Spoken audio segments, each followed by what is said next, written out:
अस्सलाम वालेकुम फ्रेंड्स, मेरा नाम है फेरी और आप देख रहे हैं फेरी हिस्टोरिकल वीडियोस। क्या आपने कभी सोचा है कि सिम कार्ड की चिप पर ये लाइंस क्यों बनाई जाती हैं? और क्या आप जानते हैं कि टेनिस बॉल के अंदर ये लेयर क्यों होती है और दरख्तों के नीचे ये वाइट पेंट क्यों करवाया जाता है?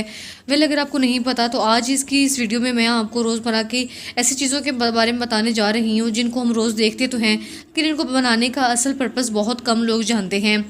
तो देखे होंगे, ये सुर्ख, सब्ज़, नीले और पीले रंग के होते हैं। ज़्यादातर लोग इनके कलर्स पर गौर नहीं करते क्योंकि हमें शुरू से ही सिलेंडर्स को इन कलर्स में देखने की आदत होती है। लेकिन क्या आपने कभी सोचा है कि ये हमेशा इन्हीं रंगों में क्यों होते हैं? असल में इन सिलेंडर्स के मुख्तलिफ रंगों के पीछे एक ख़ास वजह होती है। इन्हें डिफरेंट कलर्स में इसलिए बनाया जाता है ताकि इनमें फ़र्क वाज़ह किया जा सके। मिसाल के तौर पर ये जो येलो सिलेंडर आप देख रहे हैं, ये शो करता है कि सिलेंडर में टॉक्सिक गैस मौजूद है, जबकि जो है वो ब्लू सिलेंडर में ऑक्सीडाइजिंग गैस होती है। इसके अलावा अगर सिलेंडर का कलर ग्रीन हो तो इसका मतलब है कि इसके अंदर इंग्लिड गैस मौजूद होती है। मोर ओवर अगर सिलेंडर का कलर जो है वो रेड हो, इसका मतलब होता है कि इसके अंदर फ्लेमेबल गैस मौजूद होती है। एनीवे, जो भी हो, सिलेंडर्स का ये फैक्ट रियली बहुत अमेजिंग है। ये जो बॉल आप देख रहे हैं, इसे तो बच्चा बच्चा जानता है। वैसे तो ये टेनिस बॉल है, लेकिन इसे टेनिस से ज़्यादा क्रिकेट खेलने के लिए इस्तेमाल किया जाता है। बॉल के ऊपर बने हुए इस तरह कर्व्स ज़रूर देखे होंगे, लेकिन क्या आप जानते हैं कि इन्हें किस मकसद के लिए बनाया जाता है? ज़्यादातर लोगों को लगता है कि ये लाइंस बॉल के अंदर डेकोरेशन के लिए बनाई जाती हैं, लेकिन ऐसा बिल्कुल भी नहीं है। असल में टेनिस बॉल को दो सर्कुलेट शेप के रबड़ को जोड़कर बनाया जाता है। ये रबड़ अंदर से बिल्कुल खाली होता है और इसके अंदर कंप्रेस्ड एयर भरकर इसे ग्लू से चिपका दिया जाता है। बाद में इसके ऊपर एक ख़ास मटेरियल से बनी हुई लेयर भी लगाई जाती हैं और ये लाइंस असल में इस लेयर के कॉर्नर्स होते हैं। इसे इस अंदाज से काटा जाता है कि जब इसे आपस में जोड़ते हैं तो इसके अंदर कर्व्स बन जाते हैं। एनीवे, जो भी हो, ये कर्व्स इस वॉल में बहुत अट्रैक्टिव लगते हैं। वैसे तो आप सब ने बहुत सारी जगहों पर पेंटिंग का काम देखा होगा, लेकिन क्या आपने कभी दरख्तों की पेंट पर गौर किया है? आपने नोट किया होगा कि अक्सर दरख्तों के नीचे वाले हिस्से को वाइट कलर का पेंट कर दिया जाता है। ज़्यादातर लोग ये सोचते हैं कि शायद ये पेंट इसलिए किया जाता है ताकि दरख्त को और ज़्यादा खूबसूरत बनाया जा सके, लेकिन ऐसा बिल्कुल भी नहीं है। असल में इसका पीछे कुछ खास रीज़न होती है। पहली बात तो ये है कि वाइट पेंट वाले दरख्त इस बात की निशानी होते हैं कि ये फॉरेस्ट डिपार्टमेंट की प्रॉपर्टी है। दूसरा ये है कि इनका वाइट कलर इन दरख्तों को रात के वक्त विजिबल रखता है, क्योंकि वाइट एक ऐसा कलर है जो कि अंधेरे में सबसे ज़्यादा रिफ्लेक्ट करता है। सिर्फ इतना ही नहीं, बल्कि ये वाइट कलर दरख्तों को टर्माइट्स और दूसरे नुकसानदेह कीड़ों से भी महफूज रखता है, क्योंकि ज़्यादातर इंसेक्ट्स सफ़ेद रंग से दूर ही रहते हैं। ये सच में कमाल है। जब कोई बच्चा पहली दफ़ा स्कूल जाता है तो इसे सबसे पहले ABC लिखना ही सिखाया जाता है। इवन के बच्चे घर पर ही अल्फ़ाबेट्स लिखना शुरू कर देते हैं। अगर इंग्लिश के अल्फ़ाबेट्स की बात की जाए तो हमेशा दो तरीक़ों से लिखा जाता है। ज़्यादातर लोग तो इसे एक ही सिंपल शेप में लिखते हैं, जबकि कंप्यूटर में हमें ये अल्फ़ाबेट दूसरी तरह नज़र आता है। क्या आप जानते हैं कि इस अल्फ़ाबेट के डबल रोल के पीछे क्या रीज़न है? असल में इस लेटर को ग्रीन बुल्ड के हेड से रिसेंबल करके बनाया गया था। इसकी असल शेप वही होती है जो हमें कंप्यूटर के अंदर नज़र आती है, लेकिन उसको लिखना काफ़ी मुश्किल होता है और इसमें टाइम भी ज़्यादा लगता है। इसलिए इसे एक सिंपल शेप में बना दिया गया था ताकि इसे आसानी से लिखा जा सके। वेल, इसे को कॉपी में उल्टा इसलिए लिखा जाता है ताकि बच्चे इसे आसानी से लिख सकें। एनीवे, जो भी हो, ये फैक्ट रियली अनबिलीवेबल है। अगर सिम कार्ड की बात की जाए तो ये एक ऐसी चीज़ है जिसे हम बचपन से ही देखते आ रहे हैं। इन पर हमेशा एक ही तरह के पैटर्न बने होते हैं, लेकिन क्या आपको पता है कि सिम कार्ड्स पर ये लाइंस क्यों बनाई जाती हैं? मोस्टली लोग ये सोचते हैं कि ये लाइन सिम का डिज़ाइन होता है, लेकिन असल में इन लाइंस को एक ख़ास पर्पज़ के लिए बनाया जाता है। असल में ये लाइन सिम को उसको अलग अलग सेगमेंट्स में डिवाइड कर देते हैं। इनमें ना सिर्फ हमारे कॉन्टैक्ट सेव होते हैं, बल्कि ये लाइंस ऐसे एंटीना भी काम करती हैं। इनफैक्ट इन लाइंस की वजह से ही हमारा फ़ोन हमेशा नेटवर्क से कनेक्ट रहता है। वेल, सिम कार्ड के बारे में ये फैक्ट रियली शॉकिंग था।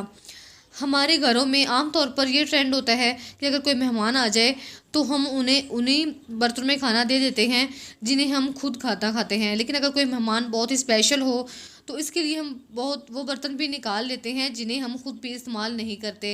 लेकिन क्या आप जानते हैं, ये रोल सिर्फ घरों में ही नहीं बल्कि क्रिकेट ग्राउंड में भी अप्लाई किया जाता है। आप सबने नोट किया होगा कि क्रिकेट के ग्राउंड में अलग अलग पिचेस होती हैं, लेकिन मैच हमेशा एक ही पिच पर करवाया जाता है।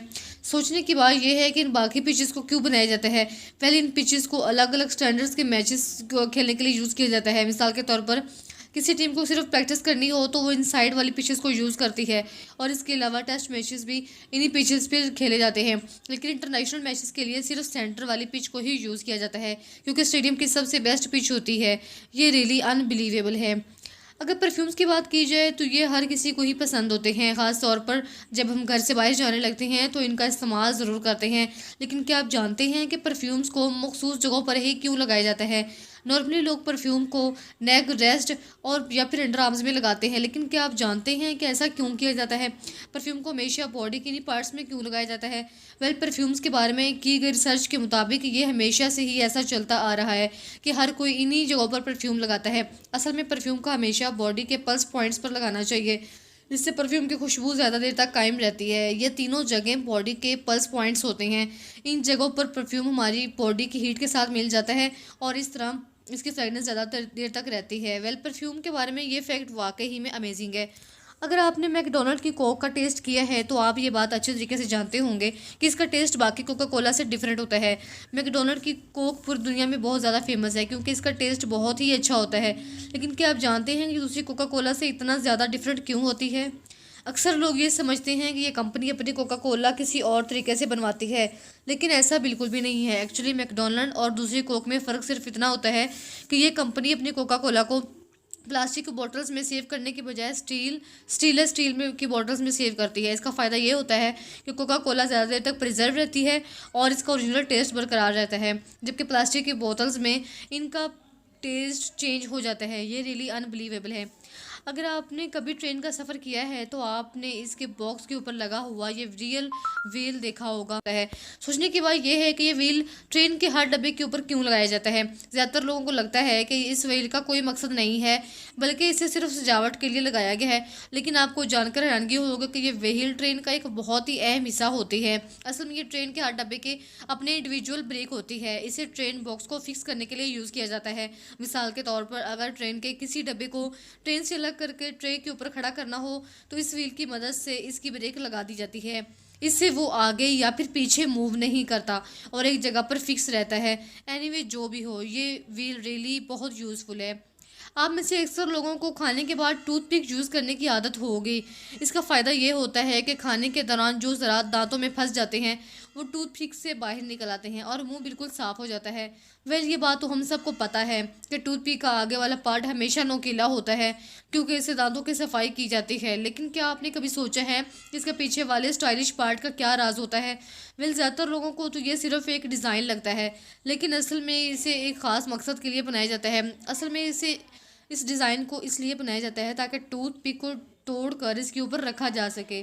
इससे दूसरों को पता चल जाता है कि ये टूथपिक ऑलरेडी यूज़ है और अगर आप इसे दोबारा यूज़ करना चाहते हैं तो ये टेबल पर लग कर गंदा नहीं होता।